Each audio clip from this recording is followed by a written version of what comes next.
Check out the testimony of this ex-warlock who used to practice witchcraft on Christians. My father's side was all witches and warlocks. We lived on witchcraft. We had a contract direct with the devil himself. My father, I remember when I was younger, like 8, 9 years old, I would see him go into the room to worship the devil, and I could feel the presence of the devil coming into that room. And my father would worship and speak in tongues and demonic tongues and worship and put flowers and put candles and put water. At 7 o'clock at night to 5 in the morning, I was already going to demonic church. I was going to witchcraft church. I was being trained to be a warlock. I was being trained with witches that were in religion for 30 years, 40 years, 50 years. They were training me to learn how to speak to principalities, spiritually pronounced the devil himself. You couldn't speak to the devil right away. You had to earn your right to speak to the devil. And my whole childhood was stolen. My whole childhood was worshiping the devil, going to demon church. I would go to demon church from 7 in the evening to 5 in the morning, being trained by witches and warlocks, colors, principles, rights. Who owns this region? Who's in this region? Who's running this principality? What principality name is this? I had how to channel power. At the age of 13 years old, I was astral projecting my body. I would leave my body home and go to regions and go to the spirit of curse, lots of curse neighborhood, curse prostitution, curse drugs with the neighborhood, homosexual spirits here, demonic spirit here, spirit of murder, spirit of suicide. I know how to channel all the spirits in the neighborhood. At the age of 15, 16 years old, I was going to hospitals and putting death in ICU, death in one room so this person can die because I wanted to be promoted with the devil. And you know what I'm around. The devil worship in New York City. I would go to 5 clubs or 5 lounges at night to look for people to be put to the dark side. I would tell people their fortune. I would tell people their life. I would tell people things that they did, things that were going to happen to them. They didn't have no clue who I was. I just had demonic power. I had a taste of blood.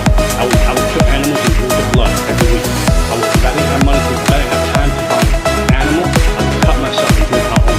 The ring of people that I was with that were in this demonic world, doctors, lawyers, principals, judges, police officers, they were all into witchcraft. There was all, even singers today that are very well known. I would move principalities from that region to control demons on the ground, to operate the church, to cut down the church, to cut down the growth of the church, to cut down the opportunity for people to get saved. I would be drunk. I'd come out of a club and I would have demon possessed, drunk. I would stand in the middle of the street and say to God, come down. You want some of this? You want me to slap in your face? You want me to spit in your face? You come and mess with me. If I tell you I was going to kill you in 30 days, you prepare your funeral. You was going to die in 30 days.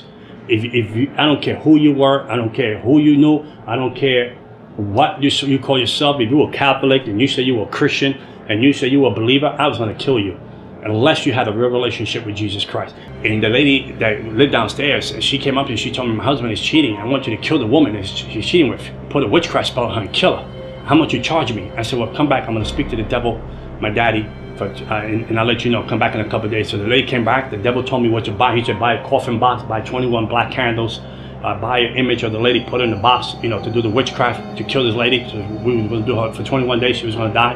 After 21 days, we were going to do her funeral. So when the lady came to me, I said, I'm going to charge you $10,000. I told her to kill the lady. She said, sure. She said, I tell you what, I know you. You've been good to me. I go to your house parties.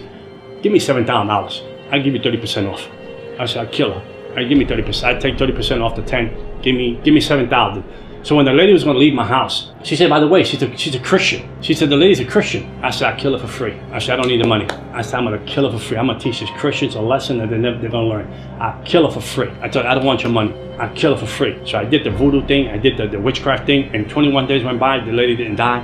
A month went by. The lady didn't die. And I was like, wow, what's going on? I mean, my reputation's on line. So I called the devil, I called the demons. I was signed. I increased the witchcraft.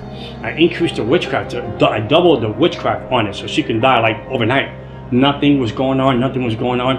I was home at night and the devil shows up. And I feel the presence of the devil comes into my house. And then the devil told me, we have to abort the plan of the lady that you want to kill. And I said, why would we want to abort the plan? My reputation on the line. I'm a witch. I'm a warlock. If I don't kill the lady, they're going to think that I don't have any powers. The devil said, you don't understand. The God that she serves said, don't leave her alone. Don't touch her. And I said, who's this God? She said, the God that she serves. So I was so angry. I said, no, but let's get one more week. Let's kill her. And he said, no, the God that she serves said, leave her alone. From the witchcraft that I did to the lady, she should have been dead in less than 21 days. We had a book in New York, in America. I was the third person to get this book that has symbols of the book, of different demons, of different principalities, of different way of killing people through witchcraft. And this book was so, no one had a copy of this book.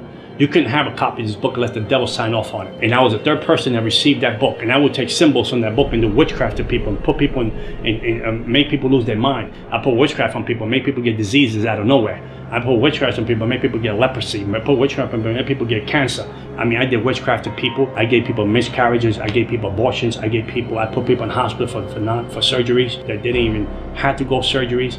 I did witchcraft so people can lose their minds. I put spirits of bipolar, schizophrenia. I put spirits of disease on people. I put suicide spirits on people. I'd be up all night long praying and talking to the devil. When Christians can't even pray for 1 hour. The spirit realm is more real than the natural realm. And we fail to see that.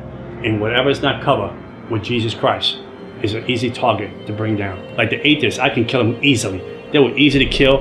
The Jehovah's Witness were easy to destroy. Moment later, it was easy to destroy. The people that will walk around and say we don't believe in the devil, they were easy to destroy because they will not seek any spiritual help. I brought Christians to their knees, not to prayer, because they had no power. It wasn't because your God wasn't all powerful. Don't get me wrong. Because your God was all powerful, the vessel was weak. The vessel had no prayer life, the prayer had no fasting life, and they had no relationship with God. There was a form of godliness in the person, but no power. The person was weak. The person had nothing going. He had a Bible, he had the right suit on, she had the right dress on, but there was no connection with Jesus Christ because you was out of his will, you was out of his promises, and you was out of his divine purpose. And I had you, I own you, I had you as a slave. I broke you, I put witchcraft on you. I kept doing that to Christian after Christian after Christian, after families, after churches. I chased everything down that represented the cross of Jesus Christ. For we wrestle not against flesh and blood, but against principalities, against powers, against the rulers of the darkness of this world, against spiritual wickedness in high places. For though we walk in the flesh, we do not war after the flesh. For the weapons of our warfare are not carnal, but mighty through God to the pulling down of strongholds. Therefore, put on the complete armor of God, so that you'll be able to resist and stand your ground in the evil day. And having done everything, to stand firm. So stand firm and hold your ground, having tightened the wide band of truth around your waist, and having put on the breastplate of righteousness, and having strapped on your feet the gospel of peace in preparation. Above all, lift up the shield of faith, which you can extinguish all the flaming arrows of the evil one, and take the helmet of salvation and the sword of the Spirit, which is the word of God. With all prayer and petition, pray at all times in the Spirit, and with this in view, stay alert with all perseverance and petition for all God's people.